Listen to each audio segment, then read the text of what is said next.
Hello, Perseverance families. This is Mr. Tanner here. I wanted to show you how to do a math journal with your children. This is something that all first grade teachers do each day in their classrooms, and I wanted to make it available for you to do at home. These problems will vary depending on your child's ability, so feel free to adjust each problem as you see fit in your own house. So let's walk through these problems. The first one is double-digit addition, and you can simply write out the problems here, have your students answer them.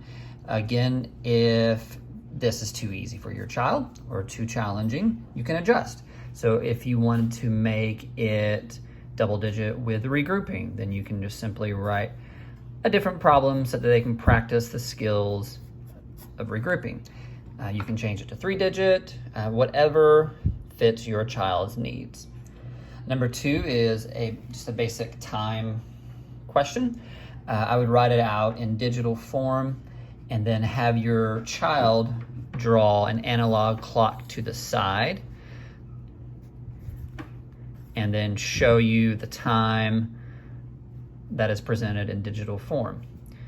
In first grade, they're required to show time to the half hour and hour. However, you can adjust that, again, depending on your child's current ability to tell time. Number three is a place value problem. That's another skill that first graders need to master before they move on to second grade.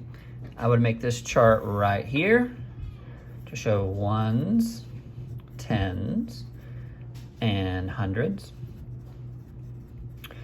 And then they need to show how many are in each place value based on the number that you gave them. So for ones, 110, and 100. And again, feel free to adjust that problem if they aren't as familiar with the hundreds, or if possibly they want to do problems in the thousands. Number four, I have a subtraction problem. Right now it's showing that you do not have to regroup. And so they can just subtract ones first, then tens. Or if you wanted to make it more challenging, you can make it to where they have to regroup in order to subtract. You can also adjust that to three-digit or four-digit numbers. Number five, count by twos from 24 to 48. In this problem, we're just working on counting by specific numbers. You can change this each day. Change it to threes, change it to fours, change it to any number that they can practice. I usually have them count out about 20 numbers for this type of problem.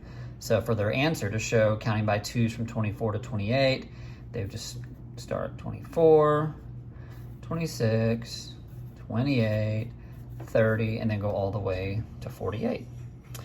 Number six, money is a skill that we were actually just starting to practice. And my suggestion would be to have them show you 42 cents using the fewest amount of coins. And so, again, this is a skill that we haven't started in class, so they may need some introductory practice with coins, letting them know that a quarter is 25 cents, and that a dime is 10 cents, a nickel is 5 cents, and a penny is 1 cent. And then have them show 42 cents using the fewest amount of coins. Number seven is a challenging skill for most first grade students, and that's finding a missing number in a math problem. So they'd have to figure out, what do they need to add to 15 in order to get up to 27. You can also make it a subtraction problem. So this is one that I would adjust each day, go from addition to subtraction, and this works on part whole, which is something they've been introduced to, knowing that in addition, the last number is the whole, and then you would have to add the two parts in order to get up to 27. In subtraction, they've been taught that it's the opposite of that. The first number is going to be your whole number, and then the last two numbers are the two parts. So that's a skill that they can practice each day. Again, I would adjust it based on your child's current ability. And number 8, I would suggest some word problems from Bedtime Math, and I've provided that link in the Google document. This offers a current event story, and then it gives differentiated problems for your child to practice. It also has the answers at the bottom of the page, or if you download the app, it has the questions listed, and then once they click on, after they've answered the question, they can click on it to see if they got it correct. So again, this is just a suggestion. This is not something that we can mandate, but if you wanted to take a break from technology, for the most part, except for number 8, then this would be a good daily practice. All right, let us know if you have any questions. We are here to help. Thanks.